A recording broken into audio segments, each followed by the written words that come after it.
राधे राधे दोस्तों, भक्ति सागर सोनिका चैनल में आप सबका स्वागत है, जिसमें आज हम बात करेंगे भगवान श्री कृष्ण की।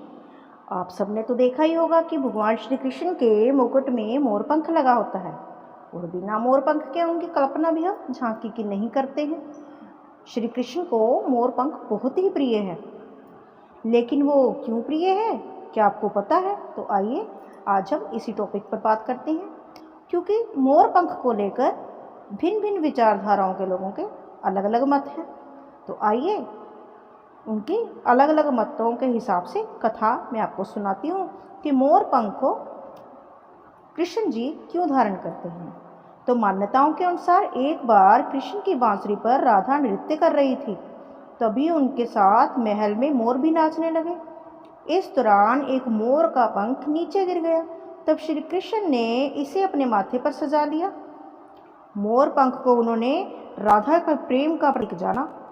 तो आपने समझ में आया कि वो मोर पंख को राधा के प्रेम का प्रतीक मतलब उनके प्यार की निशानी समझकर सदा अपने माथे पर धारण करते हैं।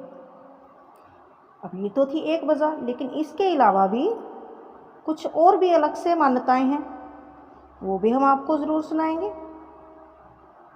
शत्रु को दिया खास स्थान। दूसरे नंबर पर कहा जाता है कि श्री कृष्ण अपने मित्र और शत्रु में तुलना नहीं करते हैं।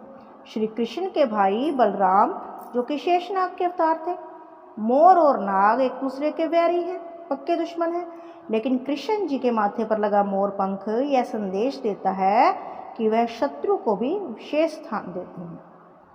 अब इसके बारे में आपको एक बात और बता दें कि भगवान को भी था काल सर्प योग। कहा जाता है कि मोर और सांप की दुश्मनी है, यही वजह है कि काल सर्प योग में मोर पंख को साथ रखने की सलाह दी जाती है। ये तो आपने भी सुना होगा कि भिन्न भिन्न जोशियों का यह मत होता है कि यदि आपको काल सर्प दोष है तो आप अपने साथ मोर पंख रखें। तो श्री कृष्ण पर भी काल सर्प योग था, इसीलिए वे अपने साथ सदा मोर पंख रखते थे। तो हो गई ना एक धारणा। और अब इसके अलावा चौथी धारणा क्या है, मैं वो भी आपको बताती हूँ।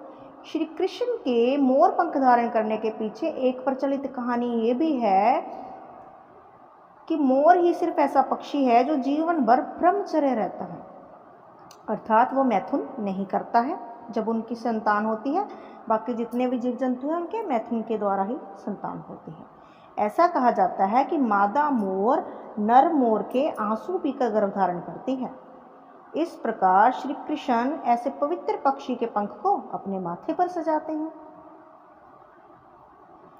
इसके अलावा एक बात और कही जाती है कि श्री कृष्ण नंदगांव में रहते तो दूसरे ग्वालों के साथ जंगल में गाय चराने जाया करते थे।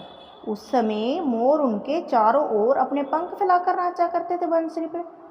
सबसे श्री कृष्ण जी को गायें और मोरों के पंख से बहुत लगाव है, इसीलिए आप देखते हैं कि भगवान कृष्ण की प्रत्येक झांकी में गौ माता भी दिखाई देती है और माथे पर मोर भी।